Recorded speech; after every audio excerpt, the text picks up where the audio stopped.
taxıl otaqları, ölüm cəzası verilənlərin güllələndiyi zirzəmi. Muzeyin əsas zalında bir çox güşələr var, hansı ki bu güşələrdə tarixi faktları əks etdirən sənədlər yer alır. Onlardan biri də danışan sənədlər güşəsidir. Burada 1920 və 30-cu illər aralığında qəbul edilmiş və repressiyanın əsas dəlili sayılan sənədlərin sürətləri yer alır. 10 stend var. Burada biz deməli o repressiya hadisəsinin əsasını təşkil edən dırnaqarası qanunvericilik bazasına toxunmuşuq və burada ən önəmli sənəd sözsüz ki, SSR Xalq Daxili İşlər Komissarı Yejovun 30 iyun 37-ci il deməli 00407 sayılı əmridir. SSR-nin bütün respublikalarda, vilayətlərinə bir limit deyilən anlayış vardır. Limit qoyulmuşdur. Neçə insan güllələnməlidir, neçə insan sürgün olunmalıdır. Və Azərbaycana verilən rəqəmlər deməli 1500 insan güllələnməli və 3750 insan sürgün olunmalıdır və bu da 4 ay müddətində baş verməlidir. Burada həm də repressiyaya məruz qalmış Azərbaycanlı hərbi xadimlər, güllələnmiş xalq düşmənlərinin sürgün olunmuş həyat yoldaşları, cümhuriyyət tələbələri, ziyalılar haqqında da məlumatlar yer alır. Azərbaycan Cümhuriyyətinin parlamenti dövlət hesabına xaricdə təhsil almağa 100 Azərbaycanlı gəncin göndərilməsi haqqında qərar qəbul edilmişdi və bu həmin o 100 nəfərə həsr olunmuş. 56 nəfər gənc təhsilini başa vurandan sonra Azərbaycana gəlmiş, 18-ci illərdə 56 nəfərin 38-i repressiya olundu. Həmin o şəhərlər vardı, onlar haqqında 38 nəfər haqqında məlumat Akmolla deyilən yerdə Alasın Astaranın 30 kilometrliyindədir. Biz muzeyi təşkil edəndə 44 nəfər qadının orada cəza çəkməsi bizə bəlli idi. Ancaq sonraki müddətdə artıq bu siyahı 44 yox 90 nəfərdir. Burada repressiya siyasətinin qurbanı olan həmin bir qismidir burada. Yəni hamısı haqqında bizim bilirəm, bütün məlumat mümkün növ əldə eləmək. 100 mindən çox müxtəlif formada repressiya məruz müxtəlif kateqoriyalarda insanlarımız var. Və burada onların bir qismidir, əsasən general və polkovnik, baş zabit olanlardır. Maraqlı cəhət burada deməli Hüseynzadənin özünün yazdığı 1936-cı il oktyabrında Azərbaycanın rəhbəri Mir Cəfər Bağırova ünvanladığı bir məktubdur və xahiş edir ki, həmin ona olan təzyiqlərin qarşısını alınsın.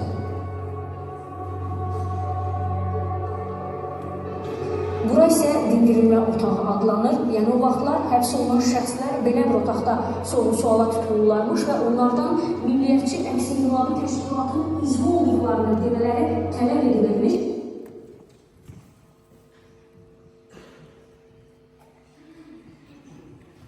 Tərkibində 1982-ci il oktyabr ayı. Yox, lap deyil. Oktyabrın 26-sı.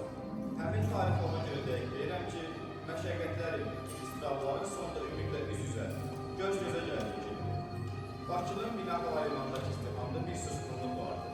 Hamı bu səhnəni səslilik içində seyr edirdi. Həmin qəribə, həsrətin misala qovuşduğu mənzərə qarşısında hər kəs duyğularını içinə çəkmişdi.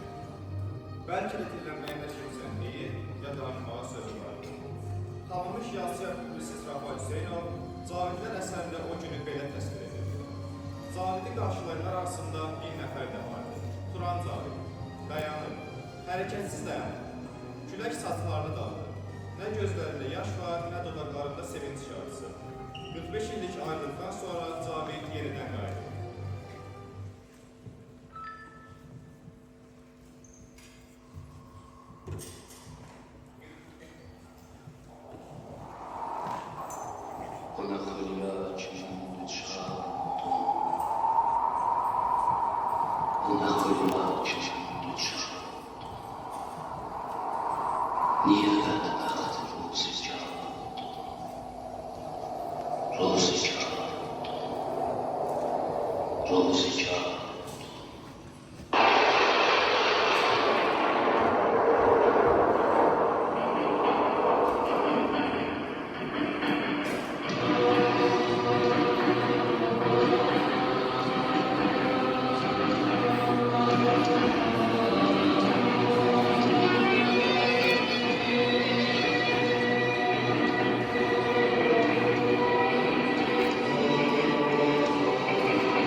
Projektörler söndürüldü, görsel.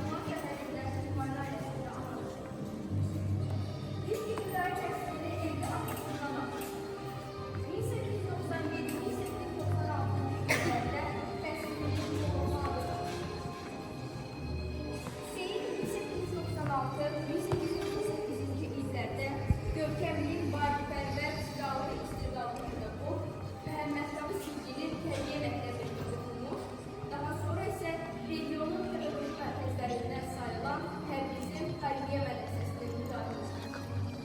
Hüseyin ilk şeirlərini də məhz həmin dövrdə qələm alır. Sonralar həyəcan dolu yazılarından birində ictimaiyyətə belə müraciət edir.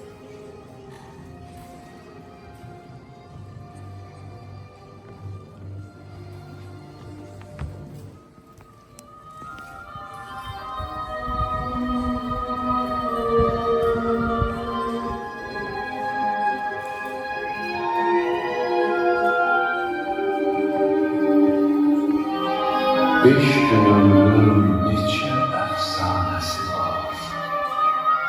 Eşqi var, badəsi, peymanəsi var. Sonu həsrətlə bitərkən, əfsus, yenə dünya dolu pərvanəsi var.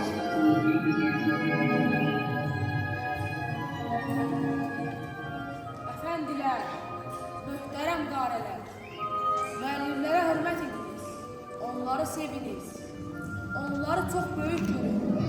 Evet, onları özünüzə əfəndi biliniz. Hüseyin tarixində görən müəllim qeyri-adi bir şəxsi, o müqəddəs bir işlə insanlara təlim tərbiyəsilənir. Onlara daim hörmətlə qarşılanmalı, uca tutulmalıdır. Bu anı və zəhmətli şəfa götürmək üçün o müəllimlərə çağırış edirdi. Ey müəllimlər, ey möhtərəm əfəndilər, daima çalışın, çapalayın. Millət, vətən uğrunda canınızdan belə keçməyi icab etsə, keçiniz.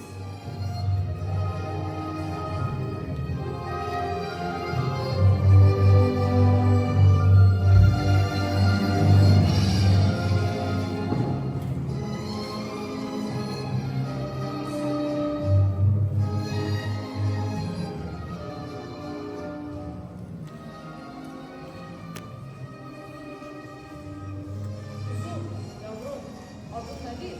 Gülbahar Peki senin anan baban var mı? var. Nasıl? Zengin midir baban? Evet, zengin, beyzade. Öyleyse girdiğin gün ne için böyle sade? Yok mu döşemin incileri, altın bilezikleri? Var efendim var. Lakin müəlliməm hər gün söylər. Onların yok qiyməti. Bir qızın ancaq bilgidir, təmizliyidir zinəti. Çok doğru söz. Bu dünyada sen en çok sevdiğin kimdir kuzum? Söyler misin? En çok sevdiğim kim? O Allah ki, yeri göğü, insanları xəlq eylər. Sonra kimler? Sonra onun göndərdiyi elçilər. Başka sevdiklerin nasıl? Yok mu? Var. Kimdir onlar? Anam, babam, müəlliməm, bir də bütün insanlar.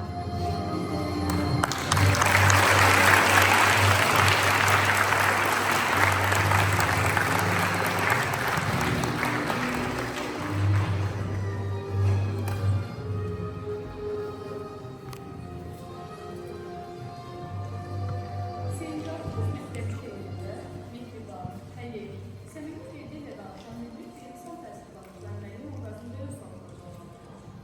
Mənim bu tanıtan Gülbahar Şahidi ilə çox səmimi.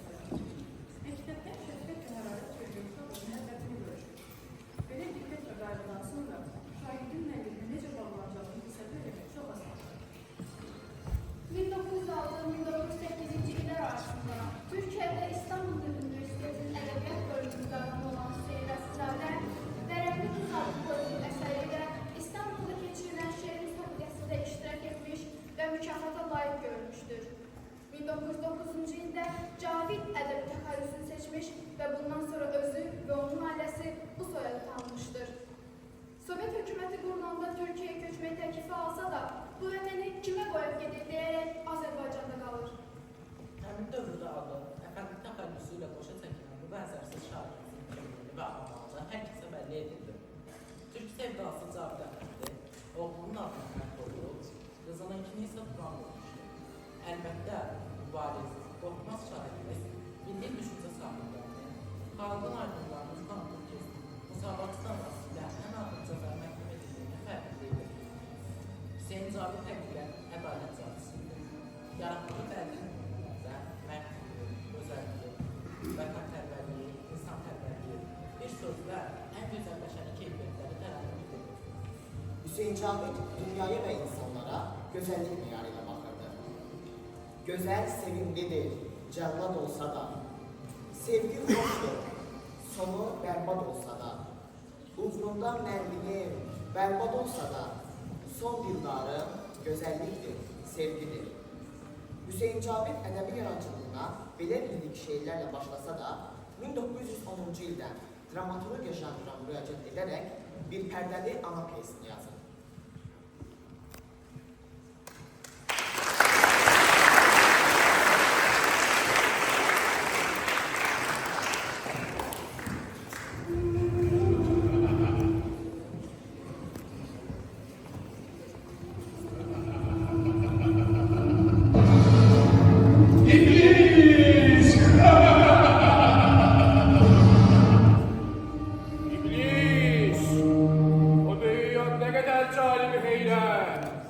Her ölçüde, her dilde anılmakta şöhret. İblis nedir? Dünya hayaletlere bahis. Ya hayaletkar ama insan nedir?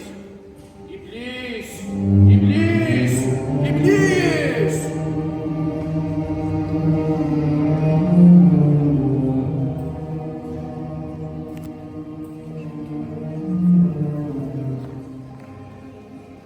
Sovyetlerin ilk hakimiyet illerinde Hüseyin Cavid'e dokunmasalar da onu daimizeydi.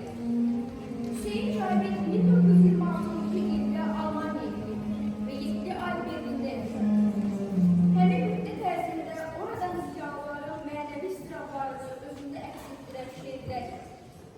Bu səfəri onun bolşeviklərin diqqət mərkəzində olmasına səbəb oldu. 1930-cu illərdə isə Cavidin haqsız tənqidinin miqyası durmadan genişlənir. Azad ruhlu şair sosialist inqilabından, Sovet rejimindən, inqilab tarixindən deyil, Türk və İslam dəyərlərindən, Azərbaycan məfkurəsindən yazıldı. Bunun üçün də o tez-tez bolşevik tənqidçilərinin hücumları ilə qarşılaşmalıdır. Yaşadığı dövrə, zamana sığmalı Hüseyin Cavid. Vaxtdan ucada dayandı. Ədalətsizliklərlə barışmadı. Zülmə, zillətə üsyan deyə haykırdı. Yetməzmi zillət, yetməzmi nəhayət? Elmimdəki 90 ilə, cəhdimdəki ürfan, hər an doğur məndə bir üsyan. Gənc ömrümə ateşli tikanlar gəlir ki, üsyan edərəm varlığa birdən. Üsyan, ürü adət və həqiqətlərə üsyan, uydurma həqiqətlərə üsyan. Cavid könlünün sevdalı qızılları bu gündə insan qəzini diqqətə gətirməkdədir. Bilmədim, uydum şu məzlum könlümün fəryadına. Eşqə dil verdim, bəladan başqa bir şey görmədim. Ruhi məzlurum gözəllərdən vəfa bəşlər yenə.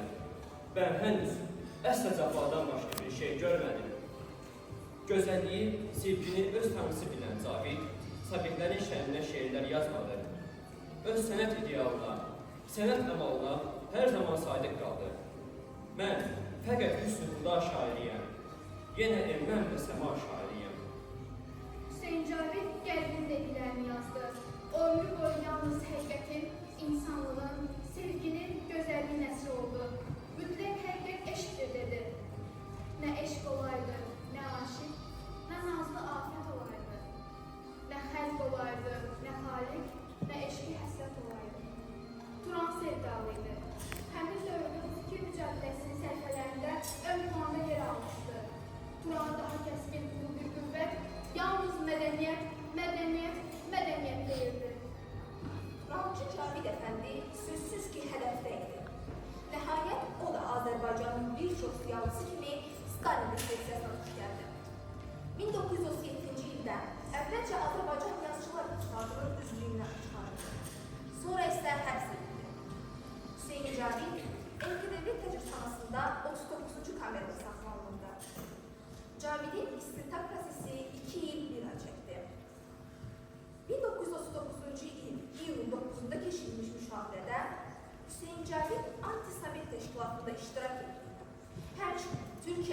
casusu, müsavatçı pan-türkist ittihamları ilə 8 il müddətində azadlıqdan məhrum edildi.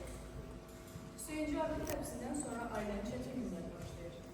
Gözəl rəsmlər çəkən, inci musiqiyə bəstələyən Ərtuğrul Cavid 24 yaşındaykən vəfat edir.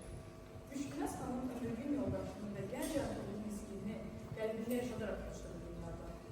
Tural xanım amansız bir tarih yaşadı, amma dözdü. Adına layiq bir qürur, yenilməzlik təmsil oldu.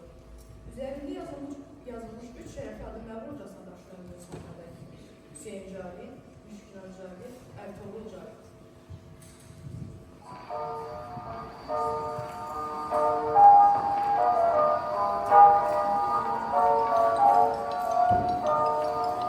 Hörmətli bildirlər, sağlar. Bir ədib söyləmiş ki, həyat insanlardan da insafsızdır. Doğrudan da beləmiş. Talih mənə elə bir dərdə saldı ki, bütün planlarım, arzularım alt üst oldu. Qarşıdaşı əsas məsələ mülkəmləmək, təmiz hava olmaq və dincəlməkdir. Bəlkə sizi görülmə bir neçə gün əlavə edilir. Vəziyyətin çox belirli deyil. Aprel ayının 7-sindən başlayaraq ta 8-nə qədər sizinlə qan gəldi. Qızdırma səhərlər o 8-ə başına geldi. Gecə isə 40-a qədər qalxdı. Lazım tabacaq və yeməyin olması işləri daha da ağırlaşdırır. Son derəcə zəifim. Yerimdə uzanmıyorum. Doktor yazmama yol verilir. Məktubu çizdim, uzanmadan yol yazdım. Vəziyyətin bu qədər ağırlığına baxmayaraq, gizli bir məndən daima mənə qüvvət verir. Məni yaşadan bu gündə sarsılmaz iradə və möhkəm inandım. Mən öz məqsədimə, idealına çatacağım. O, musiqidir. Anam sağlıqkarı çatdı. Üzeyir bəy, sizin və konservatorların mənə yardım elədiklərini söyləyincə gözlərim yaşardı. Demək, mən xatirələrdə yaşayıram. Yardımınıza görə çoxlu təşəkkür edirəm. Sağ olsun, heç bir yaxşılıq həvəssiz qalmır. Mənim indiki planım Naxçıvana getməkdir. Burada hər bir şey var. Nənəmlə qonşu kəndlərə gedəcəm. Əgər səhətli imkan verirsə, kabineti maraqlandıran materiallar toplayacaq. Yanımda xeyli not və yazı kağızı var. Artıq yazacaq bir şey yoxdur. Vaxt elinə bilsəz, cavab yazın. Yardımınıza görə yenə mənə təşəkkür edirəm. Məndən ayrı, kabinetin əməkdaşlarına, müəllimlərinə, xatiryanlarının hamısını salamlar. Əllərinizi sıxın. Sizin Ərtuğrul Cavid. 26 aprel 1943-cü il.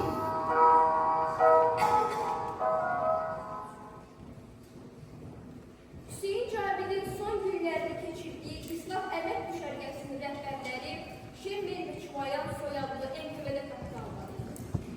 Bu ermənilər hər bir bunu təhqir edib, alçaldı, ən dözülməz tapşırıqlar verirlər. Hüseyin Cavidin qışın günü qarın içində saxlayan erməni zabitlər bəzən gecə belə onu çağırır, qarın içində ayaqyalın gəlməsi tapşırığı verirlər. Məhz bu cür təzyiqlərə görə Hüseyin Cavid iki ayağının pəncəsinin dolması və ürək itlicindən 1941-ci il dekabrın 5-də gecə saat 22:30-da Sibirdə dünyasını verir. Həmid Cəfərovun gündəliyindən oktyabrın 25-də İrkutskdan təyyarə ilə Moskvaya yola düşdük. Təyyarədə stüardessa salona gəlib soruşdu ki, Cəfərov kimdir? Özümü təqdim etdim. O bildirdi ki, telegram almışım. Siz gətirdiyiniz yükü Moskvadan birbaşa Bakıya aparmalısınız. Bu, Heydər Əliyevin özləşir. Məsələ ondadır ki, ilkin razılaşmaya görə biz tabutu Moskvadan İrəvana aparmalı, orada tədbir keçirdikdən sonra tabutu Şahtaxtıya, oradan da Naxçıvana getirdik. Ulu Öndər demişdi ki, Cavid Bakıdan aparılır, Bakıya da qayıtmalıdır. Oktyabrın 26-sında nümayəndə heyəti Bakıya çatdı. Cavidin nəşi Şirvanşahlar sarayına qoyuldu. Burada noyabrın 1-də şairlə vida mərasimi keçirildi. Noyabrın 1-də Cavidin nəşi öz evinə getirildi. Başda Heydər Əliyev olmaqla Azərbaycanın dövlət və hökumət xadimləri bura vida mərasiminə gəldilər.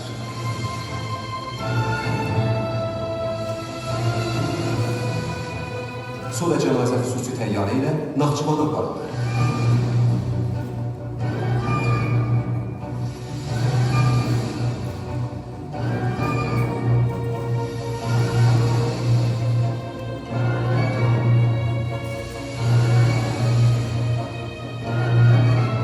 Noyabrın 3-də görkəmli ədib ev muzeyinin yanında uşaqlıqda çox sevdiyi tut ağacının altında dəfn olundu.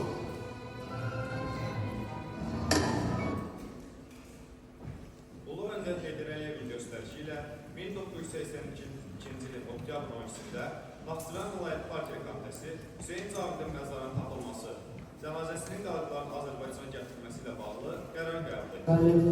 Deyir ki, mən bilmirəm Hüseyn Cavidin Sibirdə indi siz nəyinsə tapıb gətirə bilərsiniz, qadir məsələ. Amma tapıb gətirə bilməsəniz, xahiş edir ki, onu heç olmasın tapıb gətirin.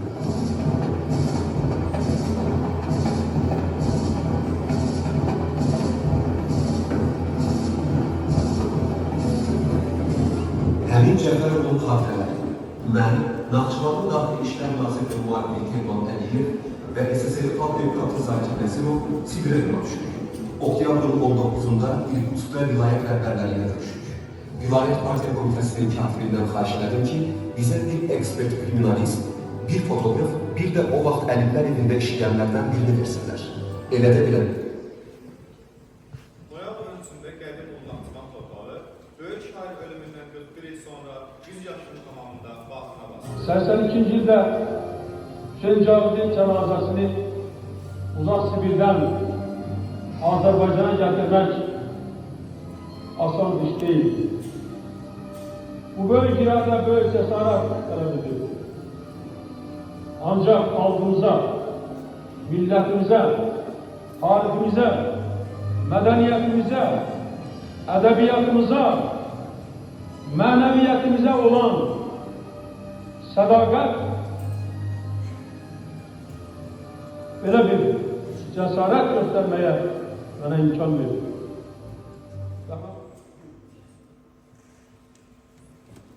Min bir həyəcan, ağrı dolu qəribə duyğular içində görkəmli Azərbaycan şairi və dramaturqu Hüseyn Cavid doğma vətəninə qovuşdu.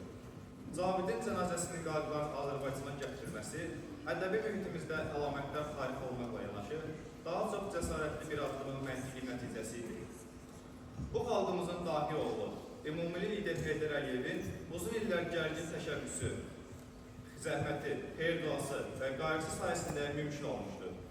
Soyuq Sibirdəki dəymiş zeytlərin açılması, mühüm əhəmiyyətli gizlin sənədlərin öyrənilməsi, Cavidin məzarının ucsuz-bucaqsız Sibirdə axtarılıb tapılması və nəhayət onun nəşinin Azərbaycana gətirilməsi üçün icazət alınması həmin dövrdə mümkünsüz idi. Ancaq Heydər Əliyev bütün imkanlardan istifadə edərək bu məsələnin həllinə nail oldu. Mümkünsüzü mümkün etdi. Müstəqilliyimizin ilk illərində Ulu Öndər Heydər Əliyev böyük şairin əbədi uyuduğu məkanda onun məqbərəsini ucaltdırdı. Təkcə Cavidin nəşinin vətənə gətirilməsində deyil, bütövlükdə böyük ədibin ədəbi irsinin öyrənilməsinə, layiqli qiymətini almasına ümumilli lider Heydər Əliyev daim qayğı ilə yanaşır. Şairin Naxçıvanda türbəsinin açılış mərasimində onun nitqi bütün Cavid sevərlər üçün güclü simvol çevirdi. Biz böyük bir abidənin önündə durmuşuq, bayram edirik və böyük iftixar hissi ilə bu abidəni bugün bir yerdə açmağa gəlmişik.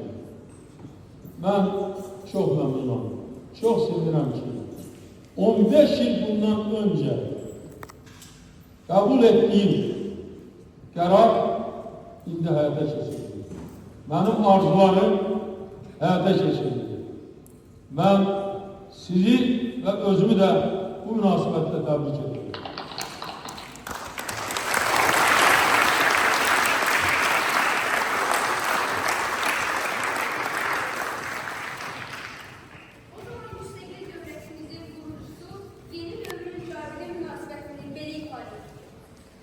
Bilirsiniz ki, Hüseyn Cavidin həyatı, yaradıcılığı Azərbaycan üçün nə qədər dəyərli, əhəmiyyətli olur. Onun qoyduğu ədəbi mənəvi irs bizim üçün nə qədər əhəmiyyətli və gərəklidir. Eyni zamanda onun həyatı faciəli olur. Ancaq bu faciəli dövrdə onun yaradıcılığını Azərbaycan xalqının qəlbindən çıxara bilməyib, yaşadım. Hüseyn Cavidin milli və bəşəri dəyərlər göstərmiş qiymətli irsi Azərbaycan ədəbiyyatının nadir sərvətidir.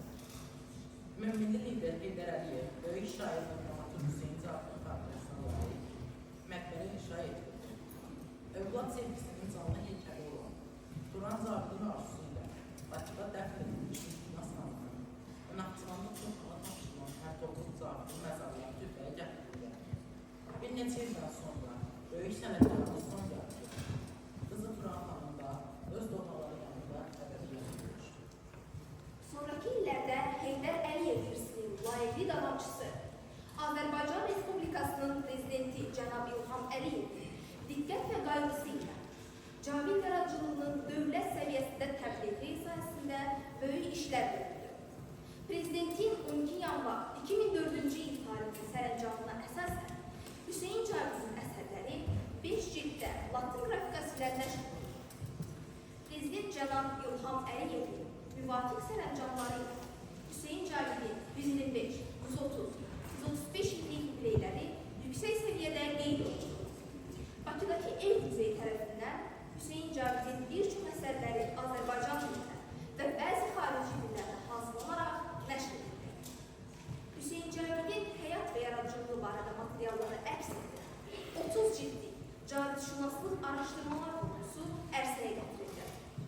Ertuğrul və Turan Cavidlərin həyat və yaradıcılığından bəhs edən kitablar işin üstü gördü.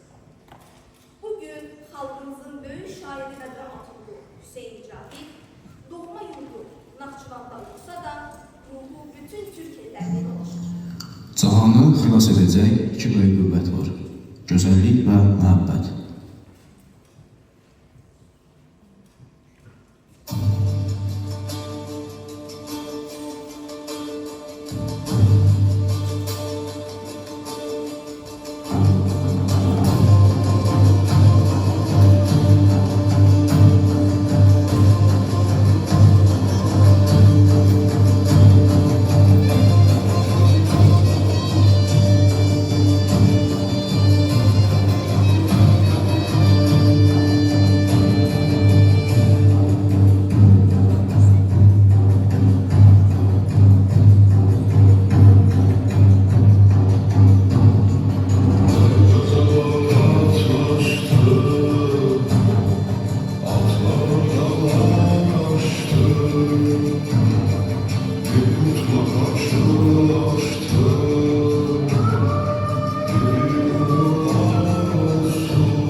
sona çatdı.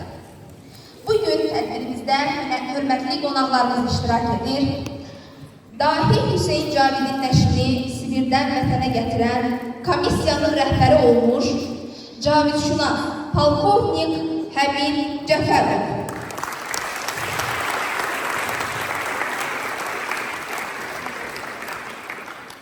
Polkovnik Sücəddin Abdullayev.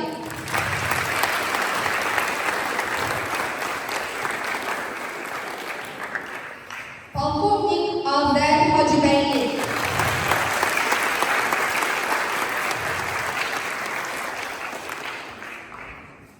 VIP şirkətin rəhbəri Ayıbı Üzlü Aygün Hacıyev.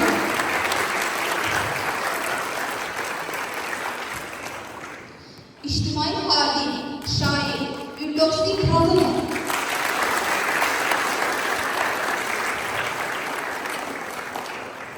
Akademik Natik Bədəlov.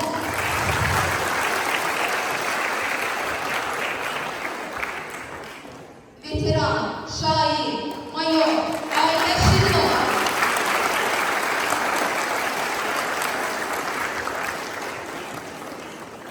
Belediye Sel Muavini Nurade Kerimova.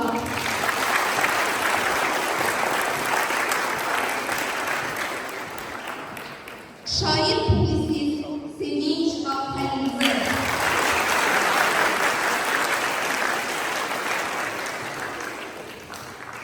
Ayıblı əməkdaşı şairə Fatirə Fərəşli.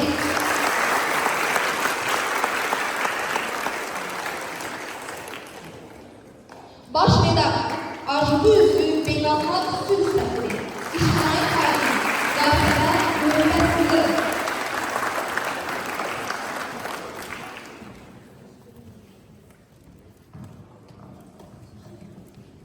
Rəhbət Əliyev, Mərkəzimizin Təmsil üzvü, Repressiya Muzeyinin rəisi, bizim çox əziz, bizə çox doğma olan Bir Abbas müəllim.